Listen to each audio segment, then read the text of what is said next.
ఇక్కడున్న ఇంకో question toughest question. ఇది గూడా మీరు క్లారిఫై చేయండి. యెస్. డెఫినెట్‌గా. ఇప్పుడు చాలా మందికి తెలిసి అంటే అక్కడిక్కడ తెలుసుకున్నవేంటంటే, కైలాస యాత్ర ఖచ్చితంగా చెయ్యాలి అంటే, మానస సరోవర యాత్ర చెయ్యాలి అంటే, ఫస్ట్ ఆ మెడికల్ రిపోర్ట్‌లన్నీ ఇచ్చుకోవాలి. నెక్స్ట్ ఢిల్లీలో ఆ పరీక్షలన్నీ చేసుకోవాలి.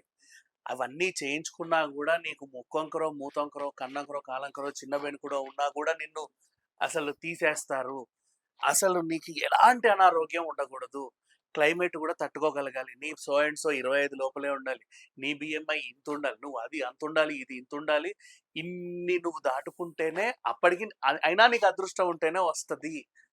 ఎలాంటి హెల్త్ ప్రాబ్లమ్స్ ఉన్నా రారు అని ఒక అపోహ ఉంది. మీరేంటంటే డిస్క్ ప్రాబ్లమ్ ఉన్నా, కాళ్ళ ప్రాబ్లమ్ ఉన్నా ఇలా వెళ్లి వచ్చారు 40, 50 మంది అని చెప్పారు. ఇది గూడా క్లారిటీ ఇస్తే ఇక్కడ నుంచి వాళ్ళు గూడా వచ్చే అవకాశం ఉంది. యెస్. తప్పకుండా సార్. ఒక చిన్న విషయం గ్రహించాల్సిన విషయం ఏంటంటే, కైలాష్ మానసరోవర్ యాత్రకి గవర్నమెంట్ ఆఫ్ ఇండియా ఆపరేట్ చేసేటువంటి మినిస్ట్రీ ఆఫ్ ఎక్స్టర్నల్ అఫైర్స్ ఏవైతే టేక్ ఓవర్ చేసి, మీరు ఇందాక లక్కీ డ్రా సంథింగ్ అన్నారు చూసారా? హ్మ్. ఆ యొక్క వర్డ్ ఎవరికి సూటబుల్ అంటే, government of India every year ఒక ఒక సర్టెన్ లిమిటెడ్ పీపుల్‌కి, యాత్రీస్ అందరికి త్రూఅవుట్ ఇండియా ఉన్న వాళ్ళందరికీ మీరు అప్లై చేసుకోండి ఒక వెబ్‌సైట్ ద్వారా అని ఒక ఆప్షన్ ఇస్తారు. ఓహో!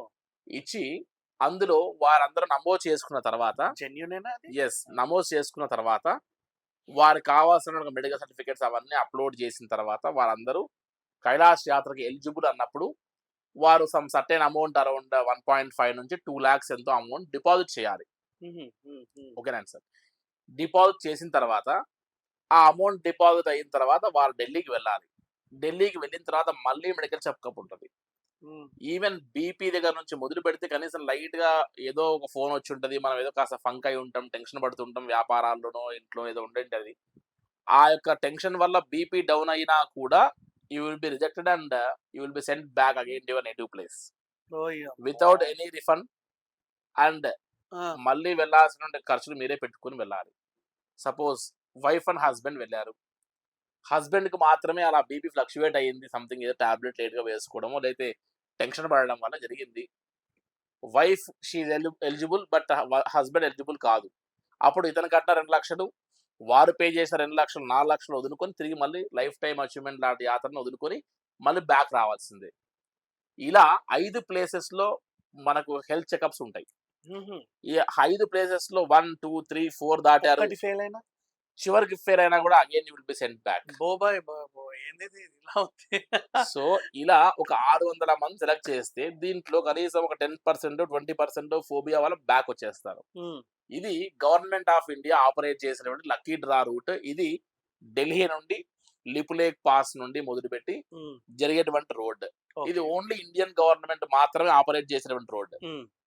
ఇది పక్కకు పెడితే MEA ministry of external affairs చేసేటువంటి ఒక ఈ రోడ్ కాకుండా లిపులేక్ పాస్ కాకుండా there are several many other ways. ఎక్కడ కూడా మీ మెడికల్ సర్టిఫికేట్ గాని, మీ హ్మ్. మెడికల్ ఫిట్‌నెస్ గాని, మీ బీఎంఐ గాని, మీకు హెల్త్ ఇష్యూస్ ఏమున్నాయని చెప్పి అడగకుండా ఉన్నటువంటి రూట్స్ చాలా ఉన్నాయి.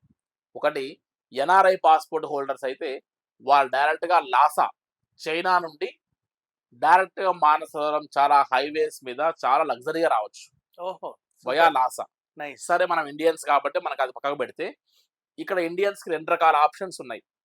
ఒకటి తక్కువ ఖర్చులో శారీరక శ్రమ అయినా సరే, మనం కైలాష్ యాత్ర చేసుకుందాం అనుకున్నప్పుడు, ఒక రోడ్ అది బై రోడ్ వెళ్ళేటువంటి ఒక మార్గం కైలాష్ మానసరోవర్‌కి.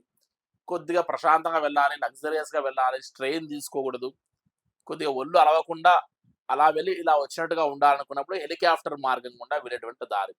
సరే ఇప్పుడు ఒకసారి మనం ఈ రెండిట్లో గమనిస్తే, ఈ 2 రూట్‌లకి అంటే బై హైదరాబాద్ నుండి మొదలుపెట్టినా లేదా ఇండియా నుంచి మనం వయా లక్నో, నేపాల్‌గంజ్, సిమికోట్ నుంచి హిల్సాకి వెళ్ళేటువంటి ఒక మార్గంలో అయినా, ఇటు కాట్మండు నుంచి వెళ్ళేటువంటి ఒక మార్గంలో అయినా సరే, బై రోడ్ వెళ్ళే మార్గంలో అయినా సరే, మనకు మెడికల్ సర్టిఫికేట్స్ గాని, మీరు ఫిట్‌గా ఉన్నారా లేదా అని గాని, మీకు ఏ ఒంట్లో ప్రాబ్లమ్స్ ఉన్నాయా అని గాని ఎవ్వరు అడగరు. బట్ మీకు సెల్ఫ్ సర్టిఫికేట్ ఇచ్చుకోవాలి. ఓకే. ఓకే. యెస్. నేను ఫిట్‌గా ఉన్నా. నేను కైలాష్ యాత్ర చేయగలను. నా ఒంట్లో ఎటువంటి ప్రాబ్లమ్ లేదు. నేను పరిక్రమ వరకు చేయలేకపోవచ్చు కైలాసగిరిని. కానీ యమద్వార్ వరకు వెళ్ళి కైలాస దర్శనమే చేసుకొని వస్తా, ఎక్కువ స్ట్రెయిన్ తీసుకోలేను, నాకు లంగ్ ఇన్ఫెక్షన్స్ ఏం లేవు అన్నటువంటిది మనకు అనిపిస్తే ఖచ్చితంగా 100% కైలాస యాత్ర చేయొచ్చు. ఎక్కడ కూడా మీ యొక్క సర్టిఫికేట్స్ ఎవరు అడిగినటువంటి ఒక పరిస్థితి ఉండదు అని చెప్పొచ్చండి. సో, ఇక్కడ చాలా మందికున్న అపోహ ఏంటంటే బేసికల్‌గా ఈ హెల్త్‌వి ఖచ్చితంగా ఉండాలనుకుంటారు. అవి లేకుండా గూడా వెళ్ళొచ్చు. నెక్స్ట్ పిచ్చి పిచ్చి సైట్‌లలో డబ్బులు వేయకండి. గవర్నమెంట్ ఆపరేట్ చేసే సైట్ ఏదో మీకు తెలియకపోతే ఎవరు పడితే వాళ్ళు లింకులు పెడితే అందులో డబ్బులేసి పోగొట్టుకునే వాళ్ళుంటారు. అండ్ ఇట్లా చాలామంది చాలా అపోహలుంటాయి. ఇవన్నీ వదిలేస్తే ఎవరైతే పర్ఫెక్ట్ గైడ్ ఉంటారో వాళ్ళని నమ్ముకొని వెళ్తే యాత్ర అనేది కంప్లీట్ అవుతది. అండ్ ఇంకొకటి సార్ దీంట్లో కేవలం భారత పౌరులయ్యి ఉంటేనే ఈ యాత్ర అవుతది. లేకపోతే అవ్వదు అని కొంతమంది ఎన్ఆర్ఐలు ఫీల్ అవుతున్నారు. వాళ్ళకి ఏదైనా ఒక చిన్న డౌట్ ఉంటే? యెస్. తప్పకుండా సార్. అయితే ఇందులో 2019లో 2019లో ఇండియన్ ఎన్ఆర్ఐ పాస్‌పోర్ట్ హోల్డర్స్ అందరూ కైలాస యాత్ర చేశారు. 2020, 21, 22లో కోవిడ్ వల్ల అసలు ఎవరిని అలౌ చేయలేదు ఆ అవును. అవును. రీజియన్‌కి. 23, 24లో అందరిని అలౌ చేస్తున్నామని చెప్పి ఇండియన్ పాస్‌పోర్ట్ హోల్డర్స్‌ని మాత్రమే ఆపేసి, ఓన్లీ ఎన్ఆర్ఐ పాస్‌పోర్ట్ హోల్డర్స్ మాత్రమే ట్రావెల్ చేయగలిగారు 23 అండ్ 24. అండ్ 25కొచ్చేసరికి ఈ ఎన్ఆర్ఐ పాస్‌పోర్ట్ హోల్డర్స్‌తో పాటు ఇండియన్ పాస్‌పోర్ట్ హోల్డర్స్‌ను అలౌ చేస్తున్నారు. ఓకే. సో, ఎన్ఆర్ఐ పాస్‌పోర్ట్ హోల్డర్స్‌కి ఇంకా రెడ్ కార్పెటే. ఆహా! వారికి ఎటువంటి సమస్య లేదు. అండ్ ఆస్ట్రేలియా లాంటి కొన్ని సిటిజన్స్‌కి అయితే అసలు వీసానే లేదు చైనాకి. కేవలం భారత పౌరులయ్యే ఉండాలి. మిగతా కంట్రీస్ వాళ్ళని రానివ్వమన్నట్టు ఒక అపోహ నడుస్తా ఉంది. నో. సో, ఏదైనా సమస్య ఉందంటే మన ఇండియా మీద ఇంకా వాళ్ళు కోపంగా ఉన్నారు తప్ప, ఈ G20 తర్వాత మోడీ గారితో ఉన్నటువంటి సత్సంబంధం వల్ల మళ్ళీ కైలాష్ ఓపెన్ అయిందే గానీ, ఎన్ఆర్ఐస్‌కి ఎటువంటి రిస్ట్రిక్షన్ లేదు. బట్ వాళ్ళకి ఫార్మాలిటీస్ డిఫరెంట్‌గా ఉంటాయి. ఓకే.